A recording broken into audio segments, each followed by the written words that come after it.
Welcome to another episode of the Unpopular Opinion. On today's segment, we are going to take a little bit of a slight detour from what we normally do. Today's topic is going to be about Sudan.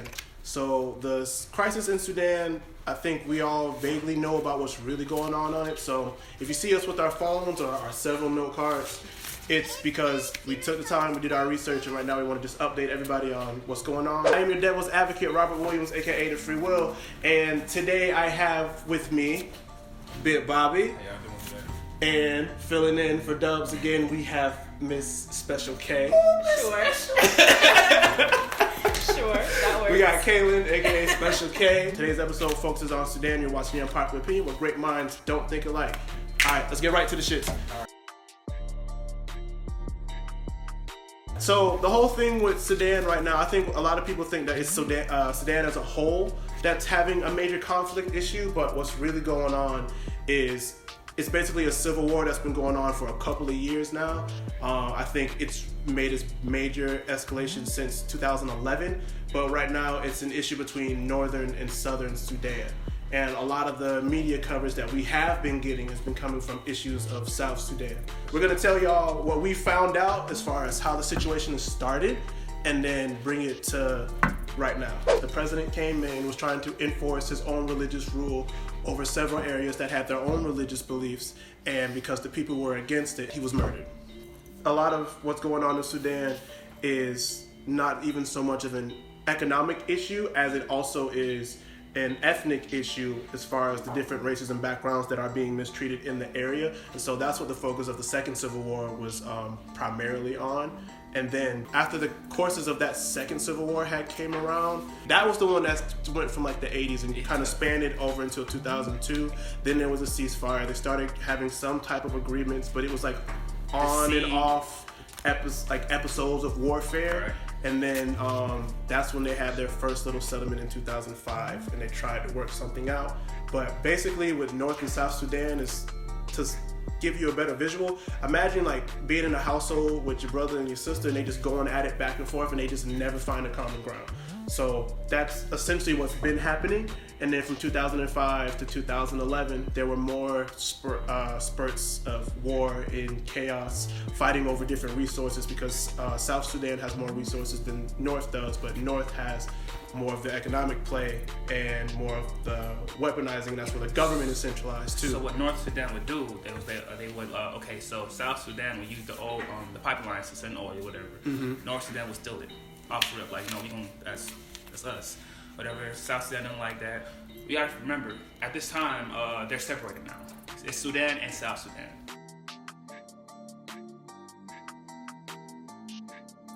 Omar al-Bashir. Right. Al-Bashir. He was president since '89. So all of these elections were not fair elections. They weren't democratic elections, I should say. So he's been kind of, I would say, dictator, but he was elected very Arbitrarily? Yes, thank you for the word. So all the protests have been happening to try to get him out of office because people aren't having food, they're not getting fuel, they're not getting basic human things that they should have. So they're protesting to get him out of office. He's finally out of office now. So what I read was happening is that since they finally got him out after over 30 years, now there's celebrations instead of protests. And then those celebrations turned into protests because now they're like, all right, we got him out of office, but now we need to set up a democracy in our country. Mm-hmm. And that's mostly focusing on the those protests are part. the violent ones that I think, it's been happening for years, but those protests for them trying to turn their country into a democracy is what I think we're seeing now. Mm-hmm. That's what the coverage that we're seeing now, what we're seeing all over social media now, is them trying to turn their country into a democracy.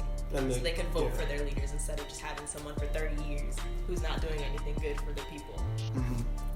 That's what I got. I'm not gonna lie to you, you summed that up pretty well. Thank you. But yeah, that's it in a nutshell. So, and then there was some other statistics that were going out as far as the death toll in Sudan reaching almost 400,000. I don't want anybody to it's still a really bad number, That's still a huge but number, it's like, because in my head I'm thinking, okay, we got this many casualties happening in the last couple weeks. We done heard about it.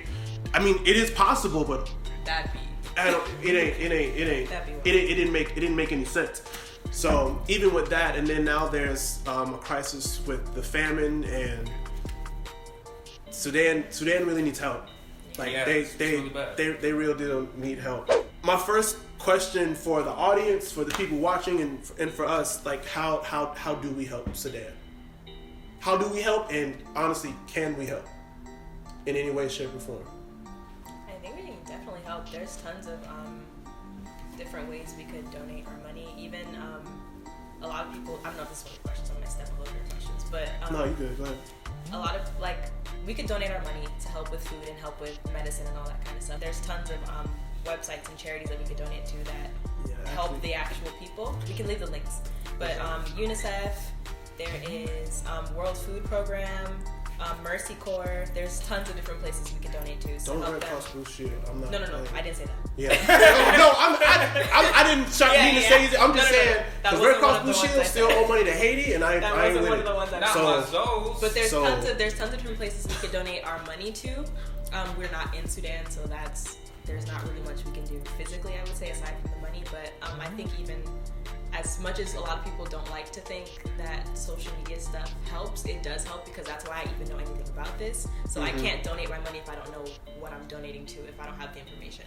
So if you've seen like people changing their icons on Instagram and Twitter to that little blue circle, there's a reason why the circle's blue. I looked at the flag. I'm like, there's no blue in flag. Like, No, it was one of their leaders. It's one of their leaders' favorite colors. I don't know. Was it a leader who was killed, or I was believe it? so. Yeah. So that's why everybody's changing their thing blue to share awareness.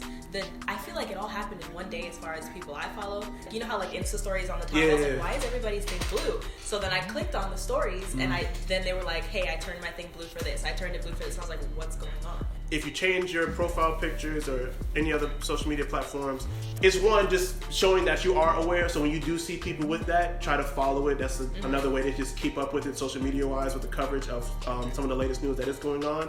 Also, just to point out, we are covering this kind of late, but it was intentional because now it's dying down. So I'm happy you made the segue into social media because that was going to be the next one. Are our methods of support effective, and are they even working? So with the changing the profile pictures to blue and just raising awareness and different advocacy, it is working because now people are more aware.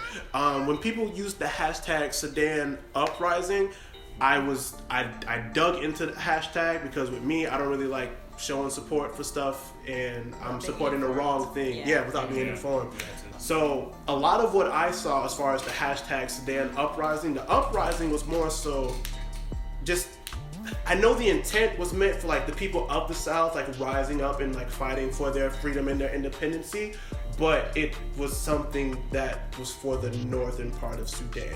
It was them uprising and them fighting for territory and that whole thing.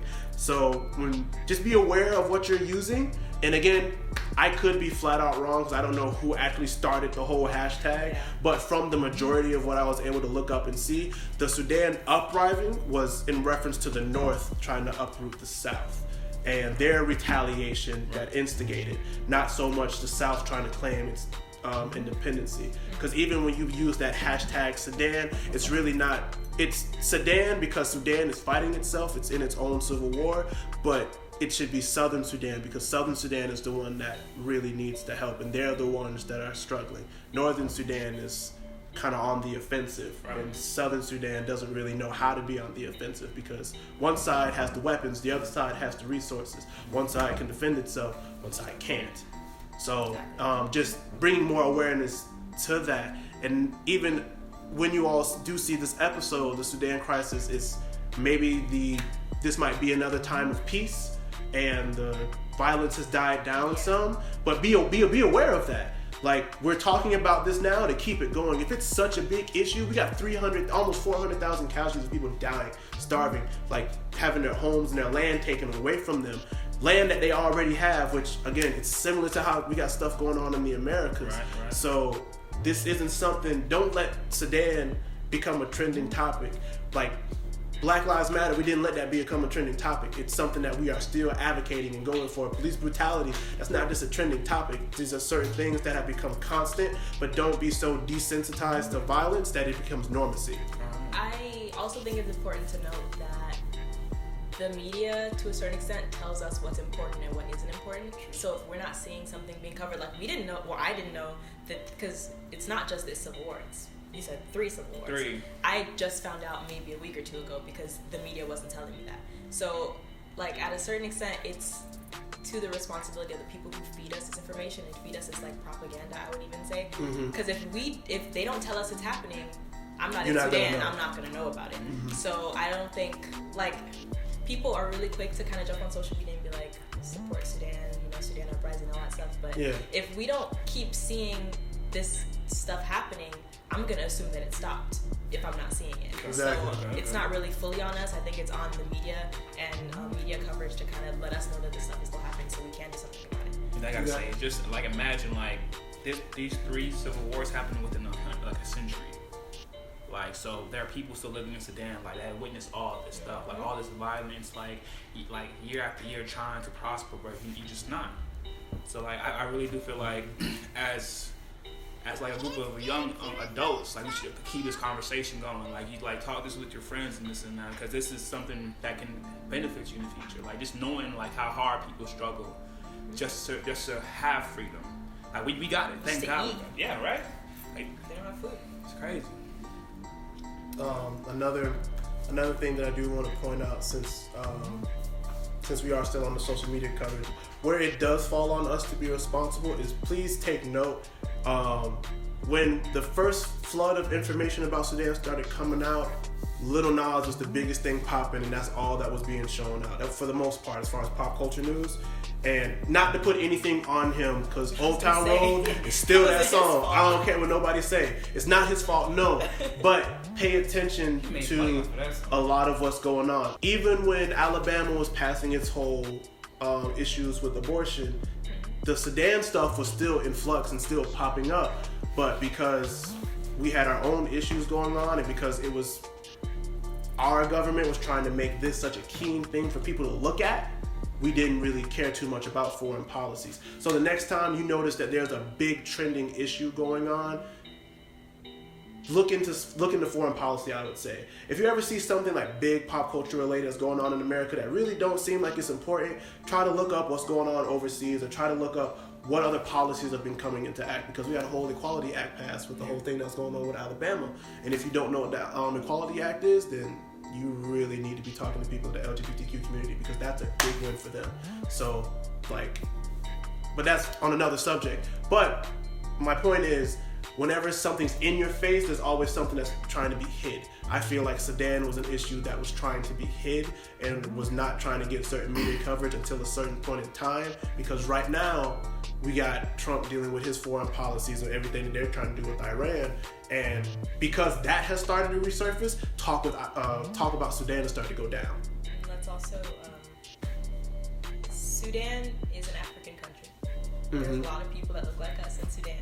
When there's, not to knock these tragedies, because they are tragedies, but if something happens in Paris, if something happens in London, we hear about it for weeks and weeks and weeks and weeks. Like, something happens in Africa and and it's still happening in Africa. We get like a week of coverage, like heavy coverage, and then that's it. So that's also important to note, because when Notre Dame fell, people were still crying. Terrorist attacks in Paris, terrorist attacks in London, we hear about that for months. And if you actually like look into it, you don't actually see like television footage about Sudan. Like most of it's on someone's phone or something like that. Yeah. And then that's actually a beautiful point, because what's crazy about that is, if y'all ever thought about like really how we're getting this coverage and the people who are recording it, that's somebody, this is just somebody's phone, this is just a random person's phone, or either somebody from the government trying to put a display of violence to put fear into people locally, and we're lucky enough that it got put on the internet and somebody could find it and post it.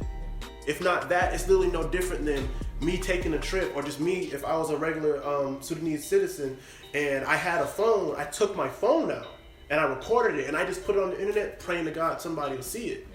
Like that's a beautiful thing about technology. That's also a scary thing about the world we live in, because now we know that, one, we have the power to withhold information, and we can make people less aware.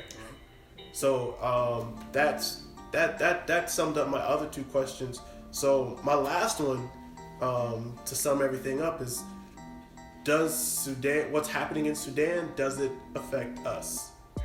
Does it affect us as United States citizens? Does it affect us over here on this side of the globe?